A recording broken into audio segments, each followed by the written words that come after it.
بسم اللہ الرحمن الرحیم۔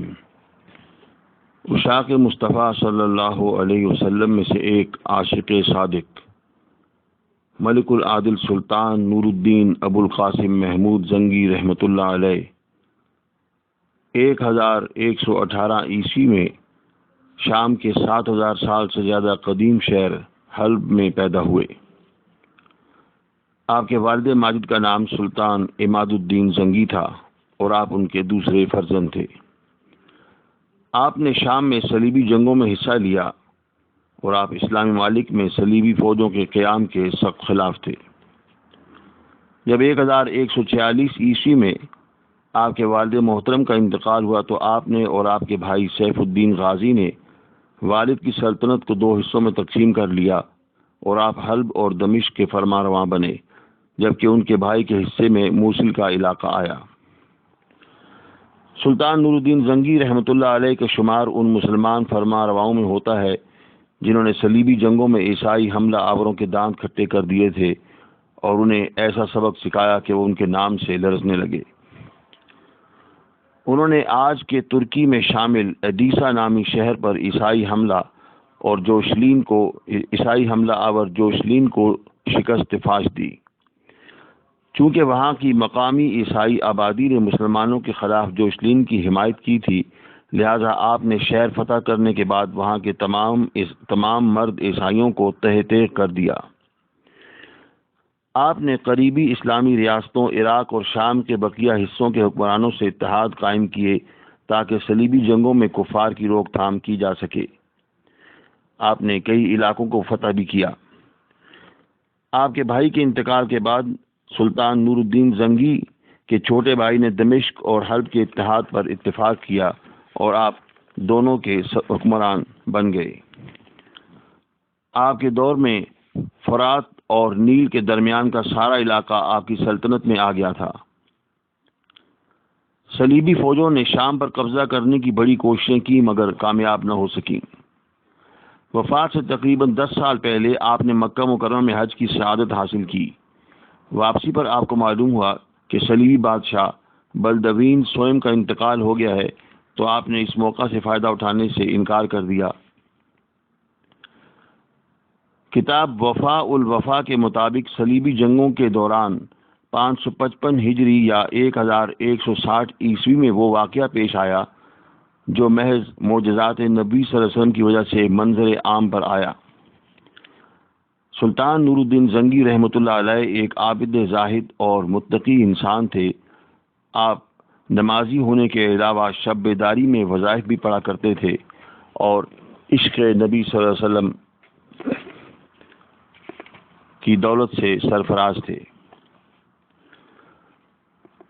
آپ کے عہد میں عیسائیوں کے نفس نے انہیں ایک برے کام پر آمادہ کیا۔ ان کا گمان تھا کہ وہ کام پورا ہو جائے گا، مگر وہ یہ بھول گئے تھے کہ اللہ تعالیٰ اپنی روشنی کو پورا کیے بغیر نہیں رہتا۔ سلطان نور الدین زنگی رات کو تہجد اور وظائف پڑھا کرتے تھے۔ ایک رات تہجد پڑھنے کے بعد سوئے تو خواب میں رسول اکرم صلی اللہ علیہ وسلم کی زیارت نصیب ہوئی۔ آپ صلی اللہ علیہ وسلم نے سلطان نور الدین زنگی کو 2 سرخ فام اشخاص کی طرف اشارہ کرتے ہوئے فرمایا کہ نور الدین مجھے ان دونوں سے بچاؤ۔ سلطان ڈر کر جاگ اٹھے، پھر وضو کیا، نوافل ادا کیے اور سو گئے۔ دوسرے دن دوسری بار آپ کو رسول اکرم صلی اللہ علیہ وسلم کی خواب میں زیارت ہوئی اور آپ صلی اللہ علیہ وسلم نے انہیں 2 سرخ فام اشخاص کی طرف اشارہ کرتے ہوئے فرمایا، نور الدین یہ 2 کتے مجھے تنگ کر رہے ہیں۔ سلطان پھر ڈر کر جاگ اٹھے مگر اب انہیں نیند نہیں آ رہی تھی۔ ایک ہی رات میں 2 بار حضور اکرم صلی اللہ علیہ وسلم نے انہیں اس ایک کام کا حکم دیا تھا۔ آپ نے اپنے وزیر جمال الدین موصلی کو طلب کیا اور سارا ماجرا اسے کہہ سنایا۔ وہ ایک مرد صالح تھا۔ اس نے کہا کہ آپ یہاں کیسے بیٹھے ہیں؟ آپ کو حضور اکرم صلی اللہ علیہ وسلم نے طلب فرمایا ہے، فوراً روانہ ہو جائیے، مگر اپنے خواب کو پوشیدہ رکھیے۔ یقیناً مدینہ منورہ میں کوئی غیر معمولی واقعہ پیش آیا ہے جس کے لیے آپ صلی اللہ علیہ وسلم نے آپ کو بلایا ہے۔ سلطان نور الدین زنگی نے فی الفور تیاری کی اور اگلے دن تیز رفتار سواریوں پر 20 آدمیوں کے ساتھ مدینہ منورہ کی طرف روانہ ہو گئے۔ ان کے وزیر جمال الدین موصلی بھی 1000 اونٹ اور گھوڑے مال اور دیگر دولت سے لیس ہو کر مدینہ منورہ کی طرف چل پڑے۔ 16 دن کے سفر کے بعد سلطان مدینہ منورہ پہنچے تو شہر سے باہر غسل کیا، پھر مسجد نبی میں پہنچ کر پہلے نماز پڑھی اور پھر روضہ شریف کی زیارت کی۔ وہ حیران تھے کہ اب کیا کیا جائے۔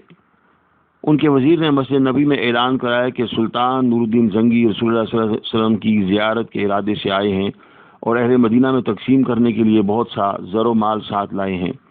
چنانچہ سب اہل مدینہ مسجد نبی شریف میں آئیں اور سلطان کے ہاتھ سے اپنا اپنا حصہ پائیں۔ سلطان نور الدین زنگی اور اس کے وزیر نے مسجد نبی کے صحن میں زر و مال کا ڈھیر لگا دیا اور ہر آنے والے میں مال تقسیم کیا جانے لگا۔ جو شخص آتا تھا سلطان اسے غور سے دیکھتا تھا تاکہ وہ صورت اور شکل جو حضور اکرم صلی اللہ علیہ وسلم نے اسے دکھائی تھی معلوم کرے۔ جس میں وہ حلیہ نہ پاتا اسے مال دے کر رخصت کر دیتا تھا۔ یہاں تک کہ سب لوگ آ چکے تو سلطان نے پوچھا کہ کیا کوئی باقی رہ گیا ہے؟ سب نے کہا کہ نہیں۔ سلطان نے کہا پھر غور کرو، تو لوگوں نے جواب دیا کہ سلطان، اہل مدینہ میں تو کوئی باقی نہیں رہ گیا، ہاں مگر 2 مغربی حاجی ہیں جو یورپ سے آئے ہیں، کسی سے کچھ نہیں لیتے، وہ بڑے نیک اور دولت مند ہیں اور محتاجوں کو اکثر صدقہ دیتے رہتے ہیں، وہ 2 نہیں آئے۔ اس پر سلطان نے حکم دیا کہ انہیں ان کے پاس لایا جائے۔ جب وہ دونوں اشخاص لائے گئے تو سلطان نے انہیں دیکھتے ہی پہچان لیا، کیونکہ یہ دونوں وہی شخص تھے جن کی طرف اشارہ کر کے حضور اکرم صلی اللہ علیہ وسلم نے خواب میں حکم دیا تھا کہ مجھے ان سے بچاؤ اور یہ مجھے تنگ کر رہے ہیں۔ مگر سلطان نے بات اپنے دل میں رکھی اور ان سے پوچھا کہ تم کون ہو اور کہاں سے آئے ہو؟ انہوں نے جواب دیا کہ ہم مغرب سے حج کرنے آئے ہیں۔ سلطان نے ان سے پوچھا کہ سچ سچ بتاؤ کہ تم کون ہو اور یہاں کیوں آئے ہو؟ مگر وہ اپنی بات پر قائم رہے۔ سلطان نے لوگوں سے دریافت کیا کہ یہ کہاں ٹھہرے ہوئے ہیں؟ لوگوں نے کہا کہ یہ حجرہ شریف کے قریب رباط میں رہتے ہیں۔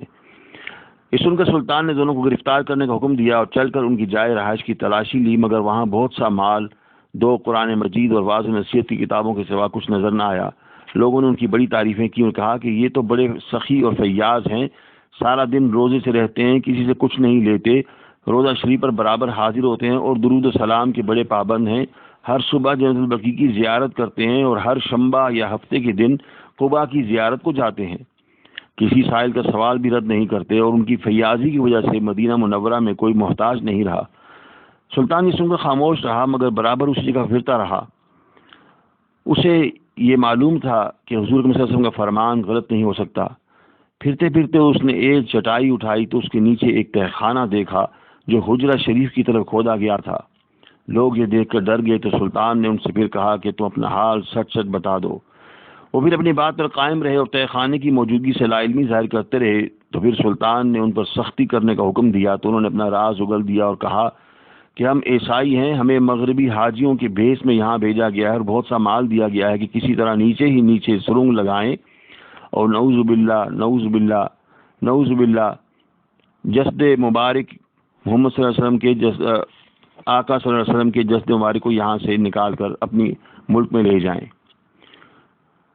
انہیں بھیجنے والے عیسائی حکمرانوں کا یہ خیال تھا کہ وہ یہ کام بڑی آسانی سے کر گزریں گے اور اس طرح مسلمانوں کی بڑی سبکی ہوگی۔ اسی لیے وہ دونوں عیسائی حجرہ شریف کے سب سے قریبی علاقے رباط میں مقیم تھے۔ وہ رات کو سرنگ کھودتے تھے اور سرنگ کھودنے سے جو مٹی نکلتی وہ اپنی چمڑے کی تھیلیوں میں ڈال لیتے تھے، پھر دونوں صبح جنت البقیع کی زیارت کے بہانے نکل جاتے اور وہ مٹی قبروں پر پھینک آتے تھے۔ کچھ مدت تک وہ اسی طرح کرتے رہے۔ جب کھودتے کھودتے حجرہ شریف کے قریب پہنچ گئے تو اسی رات کی صبح کو سلطان نور الدین آ پہنچا اور اس کے بعد ان دونوں کی گرفتاری اور اعتراف وقوع میں آیا۔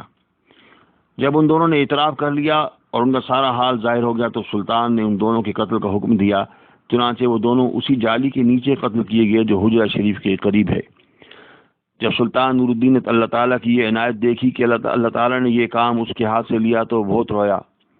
پھر اس نے اس خیال سے کہ آئندہ کسی کو ایسی حرکت کی جرت نہ ہو اور جرت کرے بھی تو اپنے مذموم ارادے میں کامیاب نہ ہو سکے، اس نے حجرہ شریف کے گرد پانی کی تہہ تک خندق کھدوائی اور اس خندق کو پگھلے ہوئے سیسے سے بھروا دیا۔ اس طرح حجرہ شریف کے چاروں طرف پانی کی تہہ تک شیشے کی ٹھوس دیوار تیار ہو گئی جو آج تک قائم ہے۔ اس کام کے انجام دینے کے بعد اللہ تعالیٰ کی کرم اور رسول اللہ صلی اللہ علیہ وسلم کی اپنے حال پر عنایت کا شکر ادا کرتے ہوئے وہ ملک شام کو واپس ہوا۔ یہ واقعہ سیرت اور اسلامی تاریخ کی بہت سی کتابوں میں مرقوم ہوا ہے۔